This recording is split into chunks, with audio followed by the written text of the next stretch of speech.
ورحمۃ اللہ وبرکاتہ۔ بسم اللہ الرحمن الرحیم، والصلاة والسلام علی رسولہ الکریم وعلی آلہ وصحبہ اجمعین۔ 17 رمضان المبارک شب جمعہ تھی،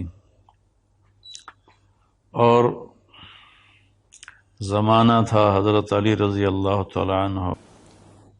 آپ کی خلافت کو 5 سال کے قریب ہونے والے تھے، 4 سال 9 ماہ ہے۔ تو آپ گھر سے نکلے تو آپ نماز کے لیے اٹھاتے تھے لوگوں کو، الصلاۃ الصلاۃ الصلاۃ۔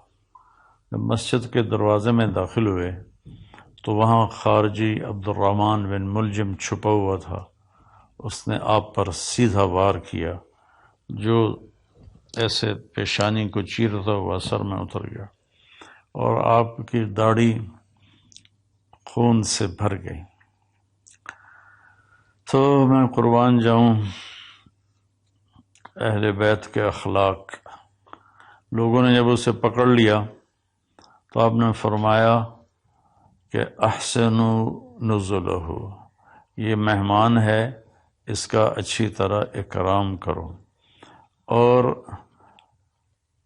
اکرموا نزلہ واحسنوا مثواہ، کہ اس کا اکرام کرو، اسے اچھا کھانا کھلاؤ اور اس کو اچھا بستر دو نرم، اور میں زندہ رہا تو میں خود فیصلہ کروں گا کہ میں نے اسے چھوڑنا ہے، معاف کرنا ہے یا قتل کرنا ہے، اور اگر میں شہید ہو گیا تو میرے بعد تمہیں اجازت ہے، چاہو تو معاف کر دو تو اچھی بات ہے، ساتھ یہ بھی فرمائے، اور چاہو تو قتل کرو۔ پھر قتل اس طرح نہ کرنا کہ اس کے ناک کاٹو، کان کاٹو، زبان کاٹو، ہاتھ کاٹو، پاؤں۔ اقتلوہ قتلتی، جیسے اس نے مجھے قتل کیا، میرے سر پہ تلوار ماری، تم بھی ایک تلوار مار کے اس کا کام تمام کر دینا۔ یہ اس کے بارے میں وصیت ہو رہی ہے جو جان لے گیا۔ حضرت زینب رضی اللہ تعالیٰ عنہ علیہ السلام، ان کو اپنے والد کے علم سے فصاحت ملی، جو فصاحت میں ان کا کوئی ثانی نہیں ہے، جتنے کو مشہور خواتین سامنے آئی ہیں یا پڑھی ہیں۔ حضرت زینب رضی اللہ عنہ علیہ السلام جیسا کوئی خطابت میں نہیں تھا عورتوں میں۔ تو وہ روتی ہوئی آئیں تو وہ امیر المومنین، ہائے امیر المومنین، تو وہ کم بخت کہنے لگا میں نے امیر المومنین کو نہیں مارا، میں نے علی کو مارا ہے۔ پھر وہ تسلی کے لیے اپنے باپ کو تسلی دینے لگی تو پھر وہ بولا جتنی مرضی تسلیاں دے لو، یہ نہیں بچے گا، اس تلوار کو 1 مہینہ میں نے زہر میں ڈبو کے رکھا ہے، اس کا ایک ہی وار سارے جسم میں زہر کو پھیلا دیتا ہے۔ یہ سب کچھ سننے کے بعد حضرت علی فرماتے ہیں احسنوا نزلہ واکرموا مثواہ، کہ اس کی مہمان نوازی اچھی طرح کرو، اور اس کی رہائش کے لیے اچھا انتظام کرو، اچھا بستر بچھاؤ۔ آپ اندازہ لگائیں کہ کہاں تک اخلاق پہنچے ہوئے ہیں۔ ہم اختلاف رائے کرتے ہیں تو ایک دوسرے کو گالیاں دینے لگ جاتے ہیں، اور یہاں یہ ہو رہا ہے کہ وہ قاتل ہے اور آپ اس کے لیے فرما رہے ہیں اکرام کرو، کھانا کھلاؤ، پانی پلاؤ۔ میں زندہ رہا تو دیکھ لوں گا کیا کرنا ہے، میں شہید ہو گیا تو میری پہلی گزارش ہے کہ اسے معاف کر دینا، اور دوسری یہ ہے کہ مارنا ہو تو پھر بس ایک وار سے اس کی گردن اڑا دینا۔ یہ میں نے آپ کی وفات کا، شہادت کا واقعہ پہلے سنایا۔ اب اس میں کچھ اختلاف ہے تاریخی، جو گلدستہ اہل بیت ہم نے اللہ کے فضل سے کوشش کر کے تیار کی، اس میں 17 رمضان جمعہ کی صبح آپ کو سر میں زخم لگا، اور 2 دن کے بعد یعنی ہفتہ اور اتوار آپ شدت زخم کتاب نہ لاتے ہوئے آپ نے اتوار کی رات کو جام شہادت نوش کیا، اور پھر پیر کے دن آپ کی تدفین ہوئی، اور آپ کا جنازہ حضرت امام حسن رضی اللہ تعالیٰ عنہ نے پڑھایا، اور آپ کو وہیں دار الامیر المومنین میں دفن کیا گیا۔ یہ تو مختصر آپ کی شہادت کا قصہ ہے۔ یہ سازش کیسے بنی؟ جنگ نہروان ہوئی خارجیوں کے ساتھ آپ کی، تو 3 خارجی، ایک یہ عبد الرحمن بن عوف، ایک مبرک بن عبداللہ التمیمی، اور ایک عامر بن بکر التمیمی، یہ 3 اکٹھے ہوئے کہ نہروان میں جو ہمارے ساتھی قتل ہوئے ان کے بعد تو زندگی کا کوئی مزہ ہی نہیں ہے، اور یہ سارا فساد جو پھیلا ہوا ہے کیوں نہ اس کا کوئی تدارک کریں۔ تو ایک نے ابن ملجم نے کہا میں علی کو قتل کروں گا، مبرک بن عبداللہ نے کہا میں معاویہ کو قتل کروں گا، اور عمر بن بکر نے کہا کہ میں عامر بن عاص کو قتل کروں گا، رضی اللہ تعالیٰ عنہ ورضوا عنہ۔ تو باقی 2 کی زندگی لکھی ہوئی تھی، ایک ہی رات سب نے طے کی تھی، 17 رمضان کی صبح۔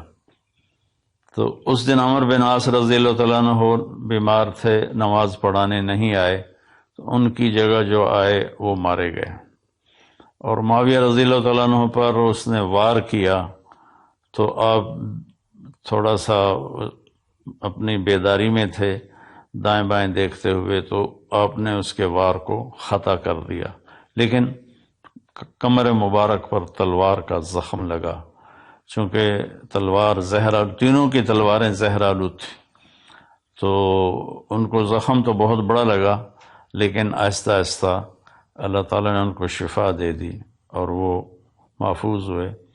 تو اس میں عبد الرحمن بن ملجم یہ ہے، یہ جب کوفے آیا تو کوفہ میں خارجی عورت دیکھی تو اس پہ یہ عاشق ہو گیا، اس سے کہا مجھ سے شادی کرو۔ اس نے کہا میری ایک شرط ہے کہ علی کو قتل کرو۔ وہ کہنے لگا میں تو آیا ہی اس کام سے ہوں، لیکن تو پہلے مجھ سے شادی کر لے۔ تو اس نے اس سے شادی کر لی، اور اس کے بعد وہ اپنی اسکیم بناتا رہا۔ حضرت علی رضی اللہ تعالیٰ عنہ کو ان کے ساتھیوں نے کہا یا رسول اللہ کہ یا امیر المومنین، عبد الرحمن بن ملجم آیا ہوا ہے کہ اس کی نیت اچھی نہیں لگتی، تو اجازت ہو تو ہم آپ کا پہرا دیں، آپ اس کو پکڑ لیں۔ آپ نے کہا پہرا تو آسمان والا دیتا ہے، حفاظت وہ کرتا ہے، اور اگر تم اسے پکڑ لو تو میں شہادت کیسے پاؤں گا؟ وہ بہت تنگ ہو گئے تھے اپنے ساتھیوں کی بے وفائیوں سے، اور اپنے داڑھی کو یوں پکڑ کے نا کہتے ارے تو کب رنگین ہوگی۔ اس کے پیچھے ایک واقعہ ہے کہ آپ بیمار ہوئے بہت زیادہ، تو اللہ کے نبی پوچھنے آئے تو انہوں نے عرض کی یا رسول اللہ مجھے لگتا ہے میرا آخری وقت آ گیا ہے۔ تو آپ نے فرمایا نہیں، تیرا آخری وقت نہیں ہے، تو اس وقت مرے گا جب تیرے سر کے خون سے تیری داڑھی رنگین ہو جائے گی۔ تو ہوئی بھی ایسے، اس نے یہاں تلوار ماری جس نے ماتھے کو بھی پھاڑ دیا اور یہاں تک کھوپڑی کو بھی پھاڑ دیا، تو سارا خون آیا اور داڑھی پہ لگ گیا۔ تو اتنا تنگ ہو گئے تھے زندگی کے آخری ایام میں اپنے ساتھیوں سے کہ بے وفا غدار بہت زیادہ ہو گئے تھے، اور تو آپ نے اپنی داڑھی مبارک کو یوں پکڑتے تھے، پھر کہتے متا تخزب، ارے تو کب تو رنگین ہوگی، تو کب رنگین ہوگی، یہ اس کو بار بار کہتے تھے۔ تو اس اللہ نے آپ کو یہ رتبہ نصیب فرمایا، اور آپ کو غسل دینے والے حضرت عبداللہ بن جعفر طیار کے بیٹے، اور حسن اور حسین دونوں بیٹوں نے، اور جو نماز جنازہ حضرت حسن نے پڑھائی، اور دارالعمارہ میں آپ کی تدفین ہوئی۔ آپ کے 2 بھائی طالب، عقیل، 3 جعفر۔ طالب سب سے بڑے تھے جس پر والد کا نام ابو طالب بنا، اور اس کے بعد تھے عقیل، اور اس کے بعد تھے جعفر جو موتا کی جنگ میں شہید ہوئے، اور حضرت علی رضی اللہ تعالیٰ عنہ سب سے چھوٹے تھے۔ آپ ابتدائی میں اسلام قبول فرما لیا کہ حضرت خدیجہ رضی اللہ تعالیٰ عنہ اور اللہ کا نبی نماز پڑھ رہے تھے تو آپ اندر آئے، تو آپ نے کہا یہ کیا ہے میرے چچا کے بیٹے؟ تو آپ نے کہا بیٹا یہ نماز ہے اور میں اللہ کا نبی ہوں۔ آپ نے اسی وقت کلمہ پڑھ لیا۔ اس وقت آپ کی عمر بعضے کہتے ہیں 8 سال تھی، بعضے کہتے ہیں 10 سال تھی۔ 10 سال سے آگے کسی نے ذکر نہیں کیا، 10 8 8 10 اس طرح روایات کا اختلاف ہے۔ تو بھائیوں میں اختصار سے ہی تھوڑا بتانا چاہتا ہوں، ہمیں پتہ چلے کہ ہمارے جو بڑے تھے اور اللہ کی بارگاہ میں بڑے پاکیزہ پاک محبوب تھے، ان کی زندگیوں کی تھوڑی سی جھلک ہمیں مل جائے تو ہمیں بھی کچھ آخرت کا فکر پیدا ہو جائے گا۔ تو جب آپ نے ہجرت فرمائی تو آپ نے حضرت علی کو اپنے بستر پر لیٹایا کہ تم یہاں لیٹ جاؤ، اور یہ امانتیں ہیں، یہ لوگوں کے حوالے کر کے پھر تم بھی مدینے آ جانا۔ تو اس رات قریش مکہ نے آپ کو قتل کرنے کی سازش تیار کی تھی۔ آپ باہر نکلے اور مٹی اٹھا کے یوں پھینکی، وجعلنا من بین ایدیہم سدا ومن خلفہم سدا فغشیناہم فہم لا یبصرون، سورہ یاسین۔ ہم نے آگے بھی دیوار بنا دی، پیچھے بھی دیوار بنا دی، اور ان کو ہم نے اندھا کر دیا، وہ دیکھنے کے قابل نہ رہے اور آپ نکل گئے۔ تو شیطان نے نعرہ لگایا کہ تمہارا آدمی نکل گیا، تو انہوں نے ایسے گھر میں نظر دوڑائی تو صحن میں آپ سر پہ چادر اوڑھ کے لیٹے ہوئے تھے۔ ستمبر کا مہینہ تھا، گرمی ہوتی ہے، لیکن اپنے چہرے کو چھپانے کے لیے آپ نے اپنے اوپر چادر اوڑھی ہوئی تھی۔ اور صبح جب ہوئی اور آپ اٹھے تو قریش مکہ نے آپ کو پکڑ لیا اور مارنا شروع کیا کہ کدھر ہے محمد؟ آپ نے فرمایا میں تو تمہارے سامنے یہاں لیٹا ہوں، مجھے کیا پتا کدھر ہے؟ پھر انہوں نے ان کو حرم کے ایک ستون کے ساتھ باندھ دیا، پھر کچھ دیر بعد چھوڑ دیا۔ 3 دن میں آپ نے امانتیں واپس کی، اور اس کے بعد آپ چھپتے چھپاتے جب مسجد قباء پہنچے، جہاں قباء کی وادی ہے، تو آپ کے پاؤں مبارک بالکل تربتر ہو گئے تھے خون سے، کنکریاں چپ چپ، جوتا بھی نہیں تھا پاؤں میں، کنکریاں چپ چپ کے 7 راتوں اور 7 دن کا سفر ہے، تو آپ کے پاؤں کے زخم بہت تکلیف دینے لگے۔ تو جب آپ قباء پہنچے تو اللہ کے نبی نے فرمایا علی کو بلاؤ، کہا جی وہ تو چل ہی نہیں سکتے اب۔ پھر آپ خود تشریف لے گئے، ان کے پاؤں کو دیکھا تو آپ رونے لگے۔ پھر آپ نے اس سے اپنا لعاب نکالا اور یوں کر کے لگایا ایک پاؤں پر، اور پھر لعاب دوسرے پاؤں پر، تو ایک دم سارے زخم ٹھیک ہو گئے اور آپ اللہ کے فضل سے شفا یاب ہو گئے۔ جنگ بدر میں آپ نے کیا کیا کہ جب دشمن آمنے سامنے ہوئے تو عتبہ بن ربیعہ اور شیبہ بن ربیعہ اور ولید بن عتبہ، ایک ہی گھر کے 3 آدمی، عتبہ اور شیبہ دونوں بھائی، اور ولید عتبہ کا بیٹا اور عتبہ ربیعہ کا بیٹا، یہ نکلے جنگ میں کہ آیا ہے کوئی ہمارے مقابلے میں۔ تو اللہ کے نبی نے عوف رضی اللہ تعالیٰ عنہ اور معوذ رضی اللہ تعالیٰ عنہ اور حضرت عبداللہ بن رواحہ رضی اللہ تعالیٰ عنہ، ان تینوں کو بھیجا کہ آپ جاؤ اور ان کا مقابلہ کرو۔ جب یہ تینوں آئے تو انہوں نے پوچھا کون لوگ ہو؟ کہا ہم مدینہ والے ہیں۔ کب چلے جاؤ، ہمیں تمہاری ضرورت نہیں ہے۔ پھر کہا یا محمد اخرج الینا اکفاءنا، ہمارے قریشی ہماری طرف بھیجو، ہمارے قبیلے والے ہماری طرف بھیجو۔ اتنا ان پہ نشہ چڑھا ہوا تھا اپنی فتح کا۔ تو آپ نے فرمایا یا حمزہ قم، یا شیبہ قم، یا علی قم، کیونکہ علی چھوٹے تھے نا، حمزہ بھی چچا تھے، شیبہ بھی چچا تھے۔ تو آپ نے کہا قوموا لدینکم. تو یہ تینوں حضرات پیدل چلتے ہوئے آئے. تو عتبہ نے پوچھا کون ہو؟ آپ نے کہا میں حمزہ ہوں بن عبد المطلب. کہا تم کون ہو؟ کہا میں شیبہ بن حارث.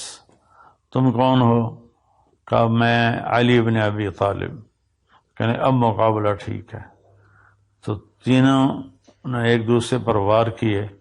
تو پہلے ہی وار میں حضرت علی نے ولید کو قتل کر دیا، حضرت حمزہ نے عتبہ کو قتل کر دیا. تو حضرت شیبہ ذرا عمر میں بڑے تھے تو ان کی ٹانگ کاٹ دی اس نے. شیبہ بن ربیعہ، شیبہ نہیں عبید، میں غلط کر رہا ہوں، عبید بن حارث. تو شیبہ تو دوسری طرف سے کافر، حمزہ، عبید، علی. ادھر عتبہ، شیبہ، یہ بن ربیعہ اور ولید بن عتبہ. تو شیبہ نے حضرت عبید کی ٹانگ کاٹ دی تو گر پڑے. تو دونوں نے اس کا بھی کام تمام کر دیا اور ان کو اٹھا کر لائے. تو آپ کے قدموں میں پڑھ کر کہنے لگے یا رسول اللہ میں شہید ہوں. آپ نے کہا بلا ونعلیک شاہد، بے شک تم شہید ہو اور میں اس پہ گواہ ہوں. تو جنگ بدر میں آپ کی شجاعت سب کے سامنے ہے. پھر غزوہ احد میں جب شکست ہو گئی تو کفار نے اللہ کے نبی کے اوپر اپنا فوکس کیا حملہ. تو چند صحابہ نے آپ کو گھیرے میں لے لیا. یہ چند صحابہ تھے ابو بکر، عمر، علی، سعد بن عبادہ، عبادہ بن صامت، اسد بن زرارہ، ابو دجانہ، طلحہ بن عبید اللہ اور حارثہ بن نعمان. 10 تھے، میں نے 9 نام آپ کو بتا دیے. انہوں نے آپ کو گھیرے میں لے لیا. ہاں، سعد بن ابی وقاص 10 میں تھے، سعد بن ابی وقاص. تو آپ کو گھیرے میں لے لیا اور ہر آنے والے تیر کو روک رہے تھے، نیزے کے وار سب روک رہے تھے. تو عتبہ بن ابی وقاص یہ حضرت سعد بن ابی وقاص کا بھائی تھا. اس نے ایک پتھر اٹھایا اور صحابہ کی نظریں تھیں تیر، تلوار اور نیزے پر. ان کی نظر پتھر پہ گئی نہیں تو اس نے زور سے پتھر پھینکا جو آپ کے یہاں لگا. اب سیدھے یوں گرے ایسے اور سارا چہرہ خون سے تر ہو گیا، دانت ٹوٹ گئے. تو یہ سارے 10 رونے لگے کہ اللہ کے نبی شہید ہو گئے. تھوڑی دیر کے بعد آپ کو ہوش آیا تو انہوں نے عرض کیا رسول اللہ آپ تو ان کے لیے بد دعا کر دیں. تو آپ نے فرمایا اللہم اغفر لقومی فإنہم لا یعلمون، اے اللہ میری قوم کو معاف کر دے، یہ مجھے جانتے نہیں ہیں. تو میں اپنے سارے بھائی بہنوں سے کہتا ہوں کہ وہ آپ کے قتل تک پہنچے ہوئے تھے اور آپ نے کہا یا اللہ ان کو معاف کر دے. ہم چھوٹی چھوٹی باتوں پر آپس میں لڑ کے ایک دوسرے کے اوپر ایسی گالیاں اور الزام اور تہمتیں. اللہ تعالی ہمیں اخلاق